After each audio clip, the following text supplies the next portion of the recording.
Today we'll introduce a new way to think about electric fields. New because we'll use, for the first time in this course, energy concepts. Now let's remember that we've encountered energy concepts in our earlier studies of physics.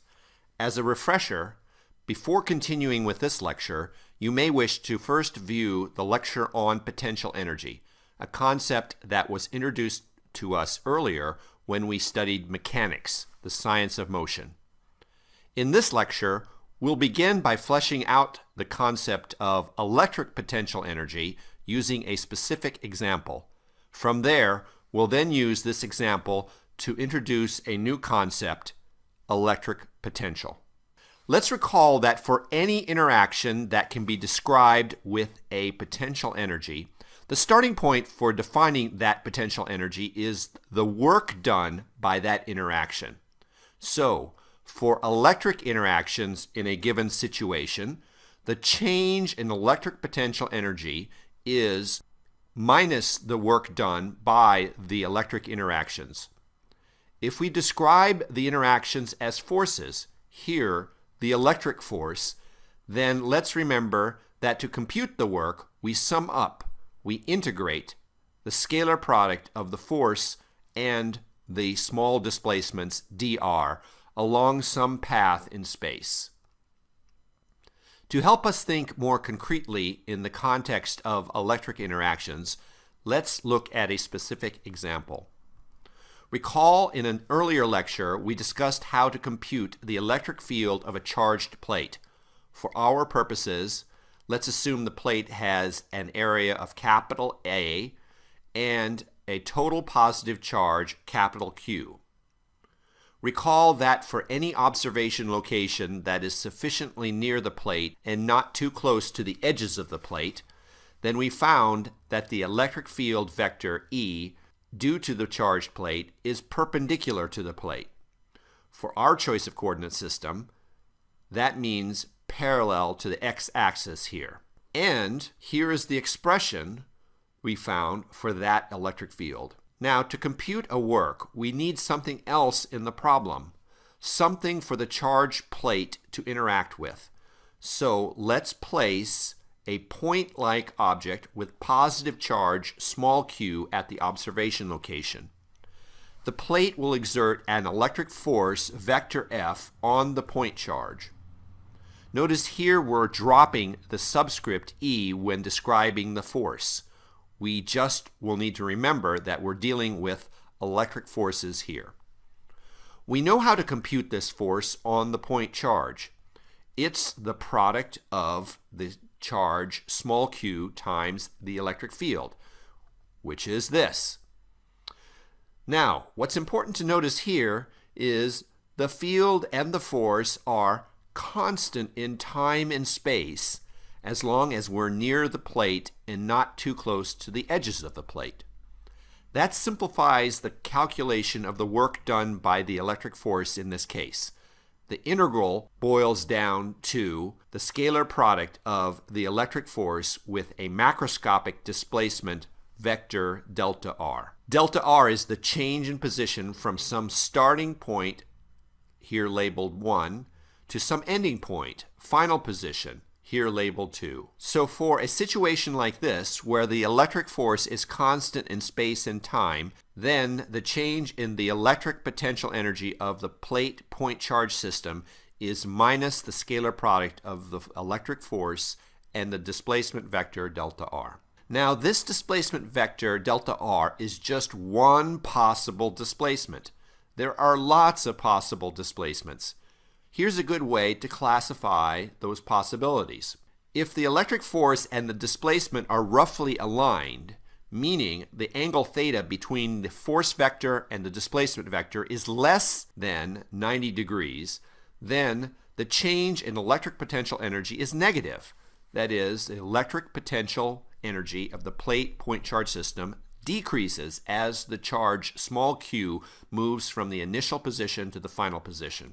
If the electric force and the displacement are perpendicular to one another, meaning the angle between the force and the displacement vectors is equal to 90 degrees, then the change in electric potential energy is zero. That is, the electric potential energy of the plate point charge system remains unchanged as the charge small q moves from the initial position to the final position. Now for the case we sketched originally here, where the electric force and the displacement are roughly pointed in opposite directions to one another, meaning the angle theta between the force and the displacement vectors is greater than 90 degrees, then the change in electric potential energy is greater than zero.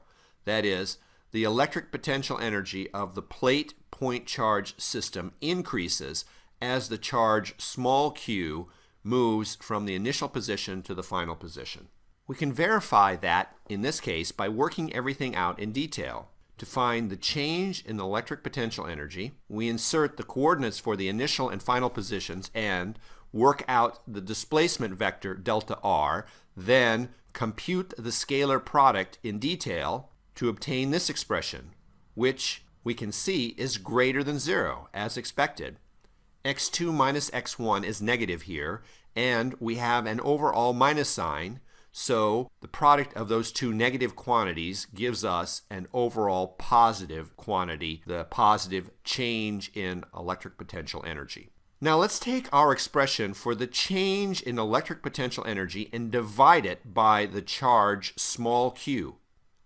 This gives us a new physical quantity, the change in electric potential, delta V.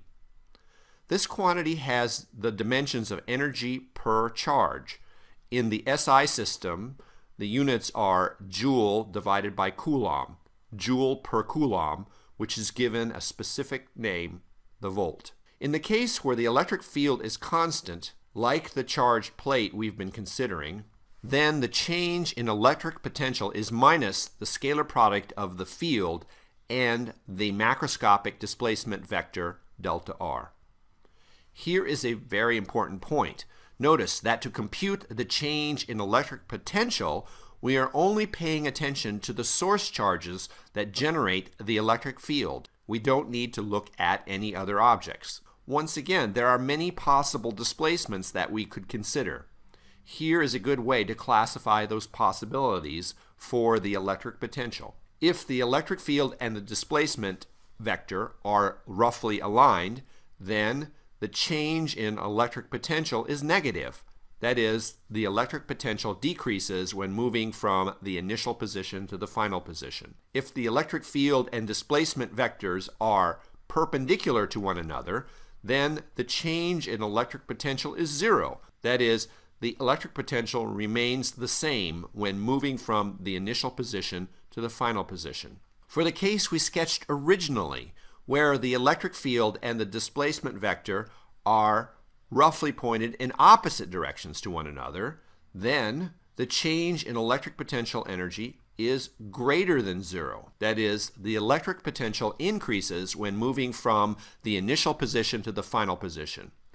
We can verify that in this case by working everything out in detail to find the change in electric potential, which we can see is greater than zero, as expected. x2 minus x1 is negative here, and we have an overall minus sign. The product of those two negative quantities gives us an overall positive quantity, an overall positive change in electric potential. Before we wrap up this lecture, let's make two important points. First, let's emphasize that while the electric potential and the electric potential energy are related, they are not the same. As we said, to calculate the change in electric potential for some displacement delta r, we need only to focus on the electric field and the displacement. For a given field and displacement, we get a single result.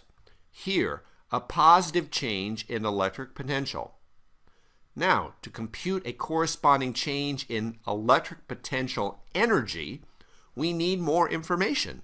Specifically, information about the additional charges that undergo the displacement in the presence of the field.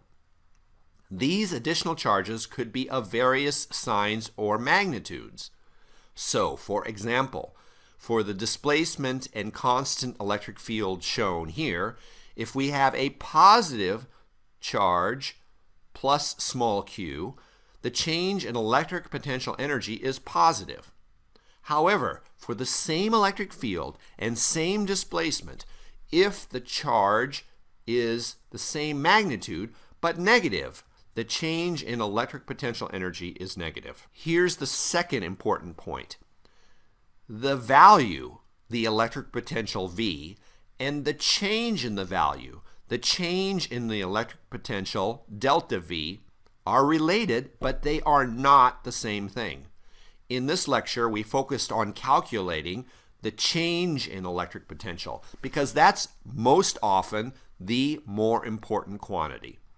Notice that's not a quantity that can be assigned to a single point in space. From one perspective, it's the sum of the energy effects of the electric field along the entire path described by the displacement.